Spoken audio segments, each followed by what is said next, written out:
probably knew or had a good idea that Will Howard was going to be the starter going into the 2023 season. What was your mentality last offseason? Initially, it was come here, get stronger, put on weight, the physical part of it, and then mentally grow, learn about coverages, the offense, defenses, stuff like that, and just how maybe a defensive mind operates, how an offensive mind operates, and just be a sponge to Will as much as possible. It's no secret that you were potentially the biggest or most impactful recruit in the history of K-State. You've had a year under your belt. You've worked with Coach True for a year. You've been in the program for a year. How different does it feel now to enter this next year, your sophomore year, knowing that you are the guy? It's completely different because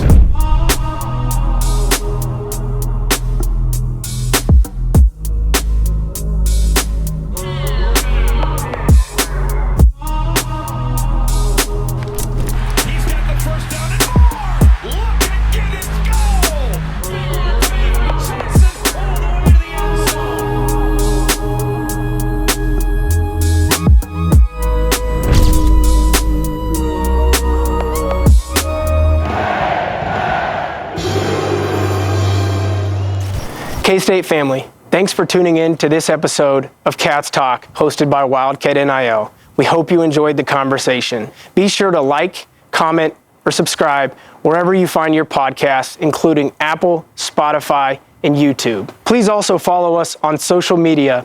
Your support makes it so we can continue to put out these podcast episodes. If you're looking for more information on NIL, please visit www.catsnil.com.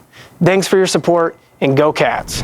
Happy to announce our next guest here on Cats Talk by Wildcat NIL, none other than Avery Johnson, prodigy here at Kansas State University. Avery, we're really excited to have you here today, man. Thanks for joining us. Thanks for having me. Happy to be here. So obviously, it's no secret that you were potentially the biggest or most impactful recruit in the history of K-State. Tell us, what was it, from your perspective, what drew you to K-State? What led you to ultimately making the decision to come here? I mean, first and foremost, it's really close to home, and I feel like Kansas doesn't get a lot of respect for football. We kind of get overlooked. You can see in the past few years like how impactful maybe if we get a in-state guy here or there might be, and just kind of getting up here on campus, it's really family-orientated. The coaches care about you, strength staff cares about you, everybody else in between, and academics, like whatever it might be, training staff, they all treat you like family. And I feel like whenever I did make my decision, my parents could send me up here and not have to worry about me because they knew if I ever needed anything, the people up here would have my back 100%. So. And your parents actually ended up moving up here as well, right? Right. So what's it been like to have them here? I mean, having them close. I know your dad loves to cook. I know your parents host, you and your teammates a lot. What's it like having them close nearby? It's great because, I still get those home-cooked meals. Like my dad and mom make food for me and my roommates all the time. They come over a few times a week just to make sure that we're well fed. And they do a great job of still letting me, live out my college experience and live it out my own way and kind of staying out of it. But if I ever do need anything, they're a 10-minute drive away. I can go over there and hang out at their house and talk to them whenever I want. And they can come in, and they really just moved down here to make my life easier and take all the outside noise away and just let me go, train and play football. Absolutely. So backtracking a little bit, your recruiting process, I mean, obviously, you started playing at Mays High School at very early on and became a very prominent athlete in the Kansas high school ranks. When was it that you understood or thought, man, I this thing really has a chance to blow up. I really have a chance, to basically write my ticket. When did that become apparent to you? I feel like it was always engraved in my head, and in the back of my head, I always knew I could be something special, and it was just because the confidence that my dad instilled with me since I was a little kid. He always preached it, and he preached that confidence is key, and you have to do everything with confidence. But it really wasn't until I had picked up my first offer after my sophomore year, and it was a great experience because you're just waiting, and once you get that first one, it kind of gets the ball rolling, and things just start happening, and it went by really fast. I went to and saw as many places as possible. My parents spent a lot of money so I could travel and see all these places because we knew how important this decision was going to be, and we wanted to make sure that we were 100% sure whenever we did make the decision. And I mean, at the end of the day, we're really happy with the one that we ended up making. So, yeah, obviously you were a three-sport athlete. You know, you excelled at football quite clearly, basketball and baseball as well. How did you juggle excelling in those three sports and also in academics when you've got Oregon and Washington and Notre Dame and all these big-time programs and the Elite 11, all this stuff going on externally? How are you able to focus on, focusing on academics and also on excelling in those other sports? It was hard at first because, it even got to the point where I wanted to stop playing baseball. I loved basketball. Like, basketball is still, I might put basketball up there with football with how much I just love to just be on the court and play that. But it was hard because no matter what I did, I always wanted to be the best at what I did. So it was hard for me to just put down a football and pick up a basketball and just go into basketball season, because I knew in basketball season I still had to work on football because I knew I wanted to be a college quarterback. In baseball season, I still had to pick up a football because I knew I wanted to be a college quarterback. So whenever I got to basketball and baseball season, I kind of just played those as I went, as the seasons kind of passed and came around. But ultimately, at the end of the day, football had just become a year-round thing for me, and I eventually knew that that's what I wanted to do at the next level, so I just put a little bit more time and effort into that one. Obviously, we've talked about how your recruiting process and you making the decision to come to K-State. You enrolled last January, and probably knew or had a good idea that Will Howard was going to be the starter going into the 2023 season. What was your mentality last offseason, going through spring ball, winter workouts, into the summer and into fall camp? Initially, it was come here, get stronger, put on weight, the physical part of it, and then mentally grow, learn about coverages, the offense, defenses, stuff like that, and just how maybe a defensive mind operates, how an offensive mind operates, and just be a sponge to Will as much as possible, because I knew he's been successful in this league for quite some time. It was just asking him whatever questions I might want to know, and Will did a really good job of breaking things down to me in a way that I understood, in a way that I could pick up. And then at that point, it was just competing every day at practice, Will pushing me to get better, me pushing Will to get better, and then ultimately just being there if the team needed me in whatever way that they might need me as the season kind of rolled along. That's great, and I think a lot was made of the dynamic between you and Will and your relationship. It seemed like, whichever one of you was on the field, the other one was always right there to greet the other guy when he came off the field. What was your relationship like with Will, both on and off the field? It's just kind of how our culture here is at K-State. You can go other places and say one guy might get the nod one week, the other guy's not going to be coaching him up on the sideline. Like, whenever I had my big game against Texas Tech, Will's coaching me up on the sideline. He's asking if I need anything. Does he need to look for anything for me? And just things like that a veteran, you especially wouldn't get from a veteran quarterback, from a freshman coming in. I don't really think people understand the type of, like, how good of a guy he was and how his character was just always on display. And you can definitely tell in the locker room, like, the whole locker room had his respect.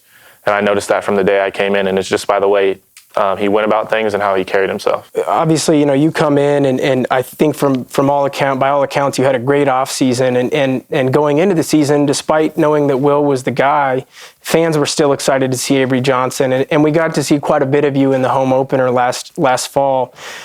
How did it feel to get your first collegiate snaps under your belt and to score your first touchdown in the home opener? It was a great experience, and I feel like it was really surreal, because when I run out on the field, some people had already left. It wasn't a full stadium like whenever we kicked off, but the crowd just erupted. Kind of had sent chills through my spine, and I was like, wow, like, this is for real. Everything I had worked for, everything I had came about, everything that I had dreamed of was just like, it was right here. There was a run play, it was my first play, and then when I had got that first completion under my belt, and then we were driving down the field a little bit, and I connect with Trace Spivey, and then I finished that drive off at the quarter end. We finished the drive off at the under end with just a touchdown run, and it was weird because how the play was set up, I got a pool read, but they added another blitzer off the edge, and it was just at that point just kind of dancing, making a guy miss, and then just walking into the end zone. So I wish I could experience that moment again, because it was just such a surreal moment. But credit to Will, because he helped me get prepared for that moment, and the coaches and everybody, because they had a lot of trust in me and then knew I was going to be ready when my number was called. I think all of us remember that moment well, because it was an exciting, it was an exciting moment for K-State fans. I think it was a culmination of, the recruiting process into that moment. I think fans, in the sample size that we got with you last fall, were always incredibly impressed, and I can say the same for myself, with just your poise in any given situation. And I think your first drive really embodies that. You come in to an erupted crowd, you drive the team down the field, you make some great throws, you make some good runs, and then on the touchdown, you've got an edge defender who's right there to make a play on you, and you're patient, you make him miss, and then you go score. And I think we saw that throughout the year, at Mizzou in a tough environment, obviously at Texas Tech, and so many other times. What do you attribute your poise, that quiet confidence about you? Where does that come from? It's really just like kind of what I touched on earlier. Like, my dad has pushed this confidence thing in me since I've been a little kid. And he's like always told me, like, you're the best quarterback to ever play this game. And that's the way you have to think whenever you do play football, because if I don't think I'm the best, and I don't think that I can go out and do whatever or make whatever play is put in front of me, then ultimately I'm not going to be able to do it, because I'm not believing in myself. I've always prided myself on just being emotionally mature and being able to go out there and not let the outside noise get to me. And I've never really cared what other people have thought of me. I've not let all the other stuff get to me, and just go out there and play football, because it's a faster game. Guys are bigger, faster, stronger. But it's the game I've been playing since I was in first grade. So you go through the season, and obviously, most of the year you served as the backup. We got to see you score 5 touchdowns against Texas Tech. You threw your first touchdown against TCU. A lot of big moments with Avery Johnson in 2023. And then after the season, Will Howard enters the portal, and you become the guy. You become the face of the program going into the bowl, into bowl prep. What was it like to transition from the guy who was, still serving in a backup role to, I'm the guy now, I'm leading this football team, I'm leading this office? What was that transition like? And then secondly, how did your mentality shift going into bowl prep, knowing that I'm leading this football team? It was different at first, because you lose guys in the locker room. Like, it wasn't just Will who we had lost. Like, we had lost to Kobe Savage. We had lost a lot of guys that were in those big leadership roles. So first off, we just had shoes to fill. We had to bring the locker room together, get our chemistry together, and know that we can make it happen with everybody we still have in this locker room. And I feel like once we got that kind of instilled in everybody's brains, at that point it was just preparing. It was just another week. We had an extended preparation time, but as far as I attacked the week, it wasn't any different than I had attacked the weeks before, because I just knew that, I didn't play 3 weeks prior to the bowl game, but if I was to get thrown in the game, I would want to be able to put my best foot forward. So it didn't matter if I was the starter or the backup going into the week. I wanted to prepare like the starter, because if my number was to be called, I wanted my guys to be able to trust me and me be able to give my all for them. Flashback a year from now, you're an 18-year-old kid, or maybe even 17, fresh out of high school. You're coming in, and it's a new environment, and there's a lot of unknowns. Fast forward to right now. You've had a year under your belt. You've worked with Coach True for a year. You've been in the program for a year. How different does it feel now to enter this next year, your sophomore year, knowing that you are the guy? It's completely different, because when I came in, I was looking up to older guys, and I was trying to find the reins and seeing, how do we do this? How do we do that? Now there's guys with their eyes on me, and how do I be a leader on and off the field, and how do I bring the best out of everybody else around me and hold myself accountable and hold everybody else around me accountable? Because ultimately, when September rolls around, when that time rolls around, we want to be ready. And everything that we do now in the spring, or in the winter, in the spring, in the fall, that's going to win us football games whenever the season rolls around. So we just have to keep preparing, keep training, and just not lose focus, because it's a 1 week season, and just take it 1 week at a time. You talked about some of the guys that you lost with Will and Kobe. You also lost your quarterbacks coach, after the end of the regular season, and we've just hired his replacement in Coach Wells. How has your short time working with Coach Wells been? Really good. I've got a chance to. I talked to him before on FaceTime before I had got back down to Manhattan when the break ended. I sat and talked to him in his office a few times, and I think he has a really good plan for us. How he goes about his work, how he attacks his work, and just being able to have like simple conversations with him. He said his office door is always open if we need to go in there. Just little things like that they might not offer at some places, but just being able to have a head coach at a coordinator spot is not something that you come across very often. How encouraging or how exciting was it for you to know that he played a key role in developing Jordan Love, who really burst onto the NFL scene this year? I mean, is that something that excited you? For sure. And I mean, you see kind of the things Jordan Love did in his last 10 games of the season. He had played just as well as about any other quarterback in the NFL. So just being able to know he's been around guys, he's coached guys, he knows how to develop quarterbacks. He played quarterback, so he knows the position and firsthand, and just stuff like that. It just definitely makes me feel a lot better. What are some of your goals this offseason, both personally and for the team? For sure, just putting on this weight and being able to be able to physically go throughout a whole season. I played in over half the games last year, but I didn't play full. I only played one full game. So just being able to get my body prepared so that where I can last a whole 13, 14, 15 game season, however long it might be. And just being able to get prepared mentally for what the season holds and bring everybody else up around me and just get ready to go. Obviously, we want to win every game, just go out there and perform. But like I said earlier, it's a 1 week season. The only team we're focused on right now is UT Martin. And before that, the only team we're focused on is our defense and spring ball. So you mentioned your weight and getting your weight up. I know there's been a lot discussed about that because you came in as a pretty lean guy. Where are you now in terms of weight? And I guess what is your desired playing weight? So right now I'm like 185, and this is like going into fall camp last year, I was probably around 195.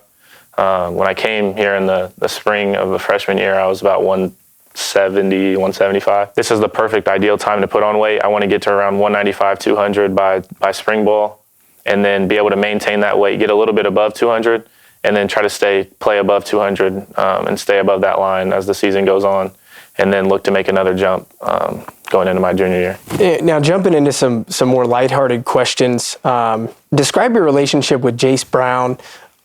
Obviously, the two of you came in. I believe you started rooming together right when you got on campus. Seems like you guys developed a rapport very quickly, and then we saw a lot of that last season and obviously in the bowl game. So just describe your relationship with Jayce, both on and off the field. Yeah, I mean, obviously you've seen little flashes on the field of what we can do, and it's just he was that guy I would always go grab whenever I wanted to throw some extra routes after practice, or if we wanted to just go up and just play catch in the indoor in the spring, just get some extra work in. He was always that guy I could count on and lean to, and ultimately that's why I was so comfortable and I could trust him when the game was on the line or if we needed a big play, just because of that chemistry we have off the field. And when we first got here, it took Jayce a little bit to get out of his shell. And then you kind of see he sees snowfall for the first time, and he's got his tongue out, like trying to catch snowflakes on his tongue. And then as we kind of progress into it, like he moves into our apartment in Jardine out of his. And then after the spring semester is over and the summer hits, like we grab Wesley Fair and Chidi Obiizer and we go move into a house. And like we've never looked back before that. Like he's one of those guys that is I'm gonna be friends with for probably the rest of my life, just because of how well we get along. That's awesome. And obviously, I think K-State fans all look forward to the future with you guys leading the offense. Okay, couple quick hitters. What's your favorite restaurant in Manhattan? My favorite restaurant? You can name a couple if you can't just name one. Wingstop. Wingstop. So I like Wingstop if we're talking fast food. Okay. If we're talking about, it would probably be So Long Saloon. Okay. Because they have that like blueberry cheese dip or something. Yeah, the raspberry bean dip. Yeah. I like that raspberry bean dip a lot. And I like their fries and their burgers. So if I had to pick a restaurant, it would be there. If we're talking like fast food, I know they have Wingstop pretty much everywhere, but that's my go-to fast food spot. How do Wingstop and So Long Saloon compare to Mark or Hope's Kitchen, Mark or Hope's Home Cooking? They don't. They don't. Okay. They don't. Okay. K-State fans are on socials have a way about trying to create nicknames for guys, and it's been no different with you. What's your favorite or your preferred nickname? I've always been a fan of Sunshine. I've been getting called Sunshine since I was in first grade, and even when I was playing in Little League, like I was out there running around. Everybody on the other teams thought I was a girl, and that was like until I had even made it in middle school, and I was always known as the fast quarterback, always running around. So I'm a fan of Sunshine, and that's kind of just stuck with me for a while.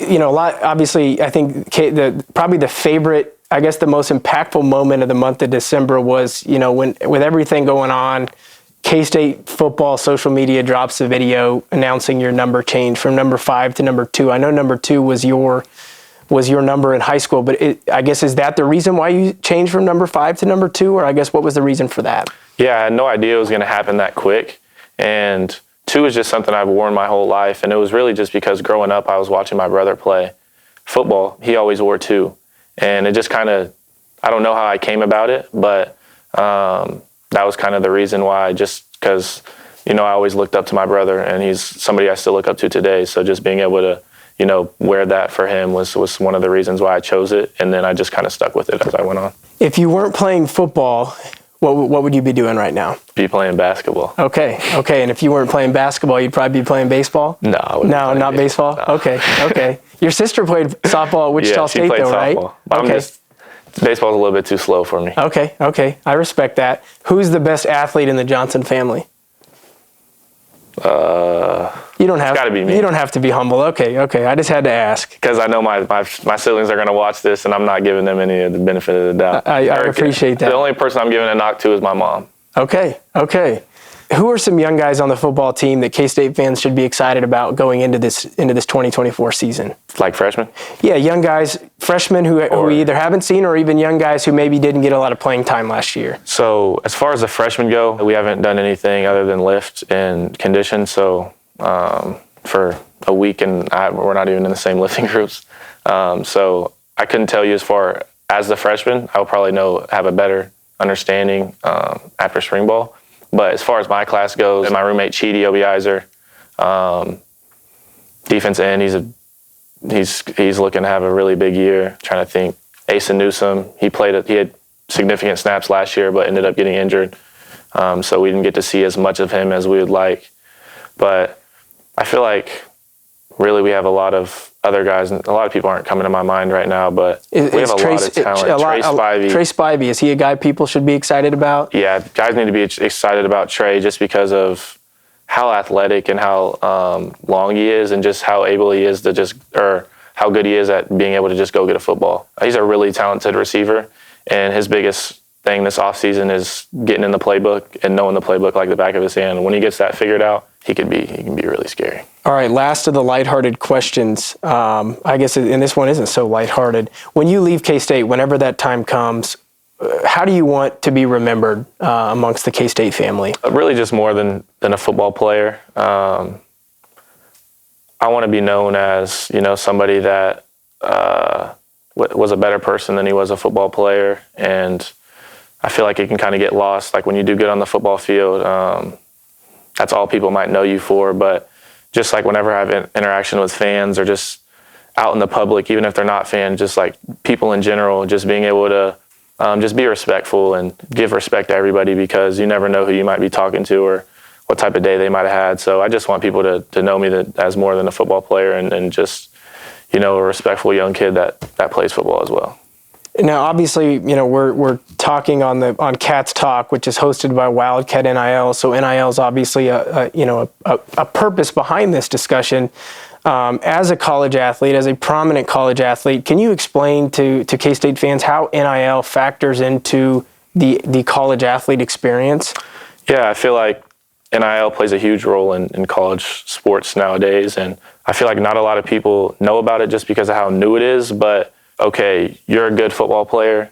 People think it's like, you're a good football player, so we're going to give you this amount of money, and that's not how it is at all. We have guys that are from all over the United States. Maybe him getting an NIL deal is him being able to pay for his parents' plane ticket to come to a game each week. Or him getting a plane ticket is, if he has a family crisis, he can fly home and fly back and not have to worry about, is he going to eat tonight, and stuff like that. And I feel like the biggest thing at K-State is just being able to, get something that is going to be beneficial for everybody on the team, and not have guys where he's making this and he's not making anything, and just being able to put something together to where, everybody can benefit from NIL, and not just a couple players here and there, or people that might be known more than other people. A lot has been made or discussed about how NIL may impact locker rooms, because, like you said, some guys are getting more than others, or some guys aren't getting anything at all. From your perspective, how do players manage NIL within this locker room at K-State? I don't think NIL is really ever talked about in the locker room, and I think it's more of, I don't know if it's a respect thing or just the fact to where maybe people don't think that it's anybody else's business but their own. And if you're running around telling people how much money you're making, then somebody could look at you and be like, well, why is he making that and I'm not? I'm going to go somewhere else and try to make the same exact thing. So I definitely think it can divide a locker room to an extent, but I mean, like, anywhere you go, as you go into the real world, you're not going to be making the same amount of money as the person to your right and your left. So there's definitely things in there that you might not know about, but I definitely think that if handled the wrong way, it can definitely tear apart a locker room. Well, Avery, we appreciate you coming on today. We know you're busy with classes and the semester just starting up and workouts and everything else. And obviously we look forward to you and the success that you're going to have in the 2024 season. But again, just really appreciate you being on here today for this episode of Cats Talk hosted by Wildcat NIL. Thank you. K-State family, thanks for tuning in to this episode of Cats Talk hosted by Wildcat NIL. We hope you enjoyed the conversation. And don't forget to like, comment, and subscribe, or even leave a 5-star review. And please follow us on social media. Your support makes it so that these conversations are possible. If you're looking for more information on NIL, please visit www.catsnil.com. Thanks for your support, and go Cats.